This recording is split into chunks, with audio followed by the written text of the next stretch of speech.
I'm proud of you guys. You're making the transition to remote learning gracefully. Most of you seem comfortable with submitting assignments through Google Classroom, and the number of people sharing their pet pics on the Padlet is growing daily. I'm attaching the link again today for those of you who haven't yet. I think I may have a different themed Padlet every week to give us all a chance to see each other regularly as this stretches on. I'm also looking at maybe having some editorial meetings on Zoom for those who would like to be together online at the same time. I hope that all of you are safe and comfortable and have enough to eat, and plenty of toilet paper, of course. If any of you have any issues in these areas other than the toilet paper, please let me know, and I will do what I can to help. We're going to start today, as we do most days, with an editorial meeting led by our editor-in-chief, Kirsten Frazee. Take it away, Kirsten.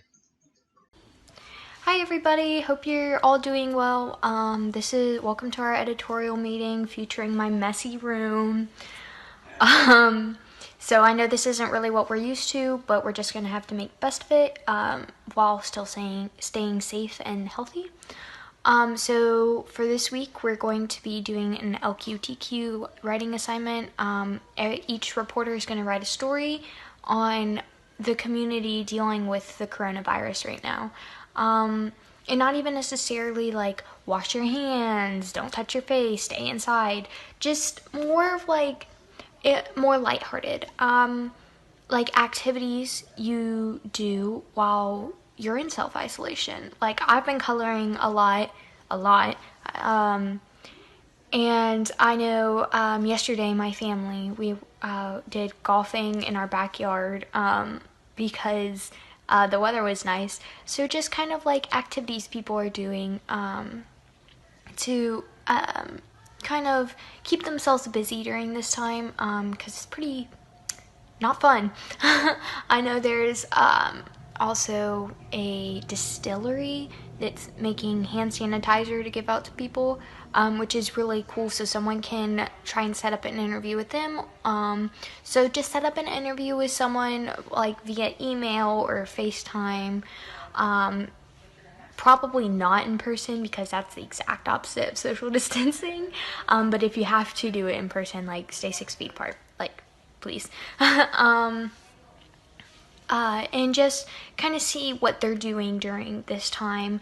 And we're going to write an LQTQ assignment on it.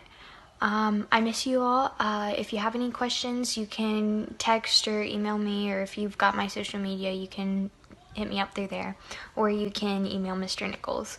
I hope everyone's staying safe, and I can't wait to see you all again. Bye. Thank you, Kirsten. I want to expand on what is involved in this assignment.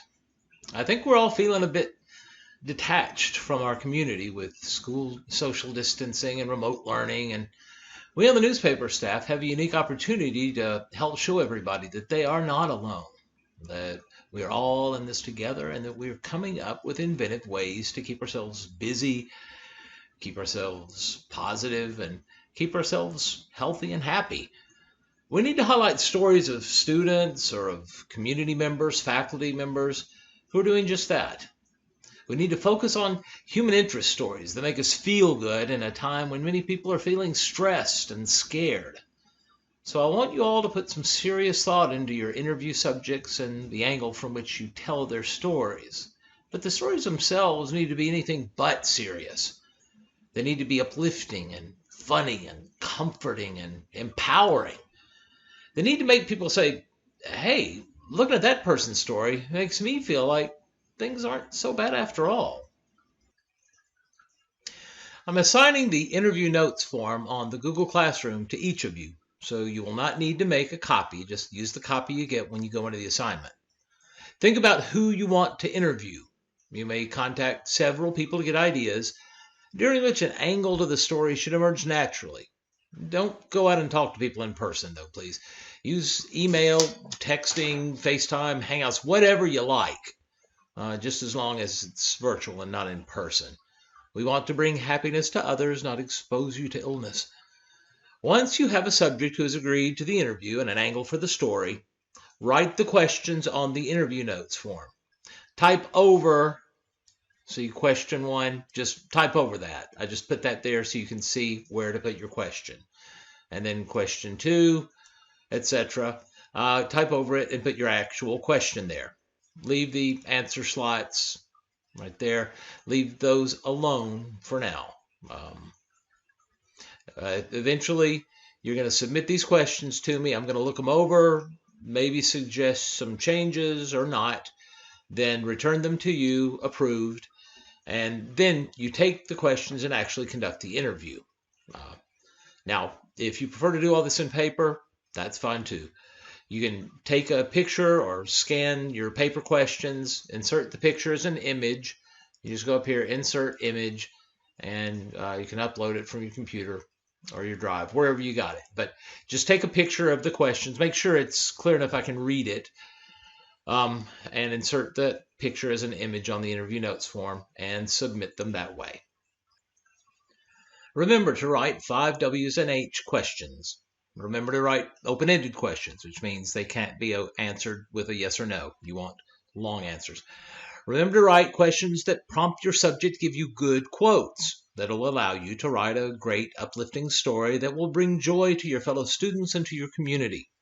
I'm giving you 2 days to come up with a story idea and story subject and to write your questions. You need to submit them to me through Google Classroom by Friday morning, March 27 at 8 o'clock. I will post another video tomorrow just checking in with you and addressing any issues that arise, so contact me with any issues that arise. After that, I will comment on and approve your questions and return them to you so that you can make any changes, do the interviews, and begin writing the stories. But I will explain those steps when we get to them. For now, decide on the stories, the interview subjects, and write and submit the questions. So long.